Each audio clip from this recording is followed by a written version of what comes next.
So I'm going to a dinner party tonight. They asked me to bring a side. So I am going to bring roasted sweet potatoes and roasted beets. Forever I stayed away from beets because my thought of beets was like this bloody massacre, kind of chaotic mess. And so I read an article that said that you can just buy beets and roast them and you don't even have to peel them. So this appealed to me because I am all about a quick, easy, we're all busy, I want to get moving. Okay, so first of all, I love finding these in the grocery store. They're so pretty to me. This is kind of the stuff that makes me happy. So if you're at a farmer's market, awesome. If you grow them yourself, awesome. But I got them at the grocery store. They come like this. I'm going to cut off the leafy part and save that for something else later. But anyway, so super easy. Don't be afraid of beets anymore. Okay, so all I do is I'm going to clean them really well under the water because it's fun. They have dirt on them. You know, they came out of the earth. That's the fun part. All these cool roots. This is where, I don't know, it's like a connection with the earth and the world, you know, roots and leaves and seeing how things actually grow. It's very nice. All right, so now I'm gonna peel up some sweet potatoes. I found these cute little ones at the store. Any size is fine, any size is fine. And honestly, I don't always peel them. So I wash things really well. You want to get all that kind of dirt because just like those beets, these come dirty. I love that. They came straight from the earth. And I do try to buy locally. I love to buy locally. I think that's a great way to support our community. I know where it's coming from. I know hopefully how it's been treated. These are all the things that we're paying attention to now, right? So you can see I didn't even get all of it off. You know, that's close enough for me. Alright, so what I'm going to do is I'm just going to trim up these beets. We already washed them really well in the sink, okay? And so we're going to just kind of trim them down. I'm such a nerd. Sometimes at the end of the day I like to look and see what's in my sink. And if it's all a bunch of colorful little bits and debris, it makes me feel good. I also like to look at my laundry basket and see exercise clothes and pajamas. A week well spent, right? Okay, so while I'm not going to peel the beet all the way, I am going to pull off anything that looks like it wouldn't be nice on the mouth. Okay, so that's just the way I think of it. If you wouldn't want that in your mouth, don't, you know, pull that part off. Okay. So they are beautiful. They do stain, but at least they're not that big mess that we're used to, you know, when we boil them and all that. Okay, so I've also got the sweet potatoes. All of this is going to go into the same oven. It goes together, and I love how it looks. So the only rule of thumb, it doesn't matter how you cut them, as long as they're more or less the same size, okay? So trim this one up a little bit too. They're like gems. They're so pretty.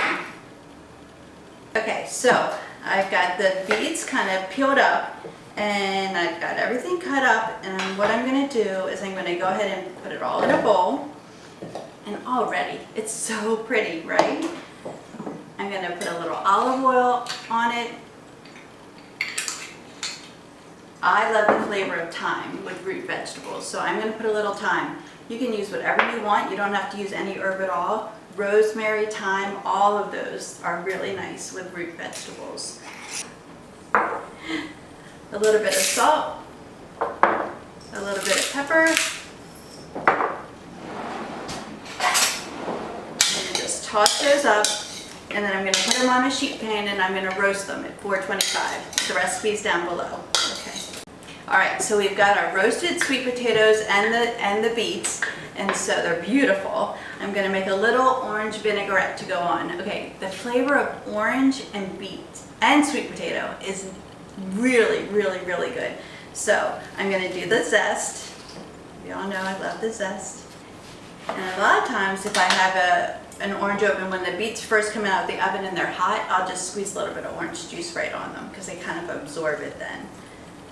Okay, so this is super simple. It's orange juice, orange zest, excuse me. I'm going to put in a little bit of olive oil.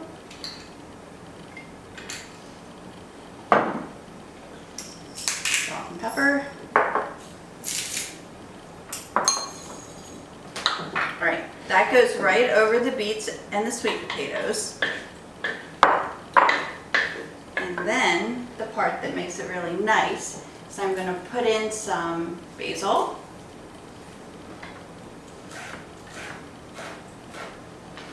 And this is where you can kind of play around and you can start using whatever you have. But I like to do it this way. I'll take a little clementine. We discovered this one time we were putting this salad in mason jars, and it is beautiful in a mason jar. And so we put the greens in, we put in the beets and the sweet potatoes, and then we realized that when we cut the clementines, they made these little flowers. So against the side of the jar, they're beautiful. So I'll show you at the end how that looks. Okay, so I'm going to add in some microgreens. You can use any green that you like. I'm going to add some little pumpkin seeds because I love the crunch of them.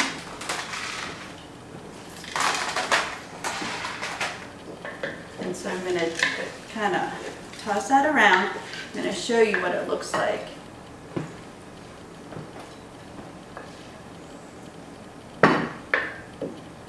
And so then we can put our little orange, and it gets really pretty. So I'm going to take this to the dinner party tonight.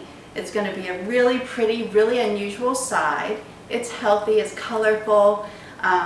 And then the leftovers I'm going to put in a mason jar and take for my lunch tomorrow. And beet salad that I made for the dinner party, I've taken the leftovers and I'm going to pack it for my lunch tomorrow. So yes, I'm going to feel really nice and feel good about myself tomorrow when I reach for this, right? And another idea, one of the things that I've done in the past is I had a ladies' lunch. And so I just jarred up all the salads. In that one, I added some couscous to it. And the white couscous turned these beautiful pinky purple pearls, if you will. And so that was a really fun thing. But so you can just put out your mason jars, put out a cup full of forks. That's how I like to entertain. If I have a dinner party here, there's usually a pot of things on the stove, a stack of bowls. I don't even set the table. We just grab and we sit around. And so this was great for the ladies' luncheon that everyone could just kind of sit. We didn't have to have a formal setting. It's just not really my thing, is to have the big formal. So very casual, very pretty, good for yourself, good for a friend, good for anything. Okay.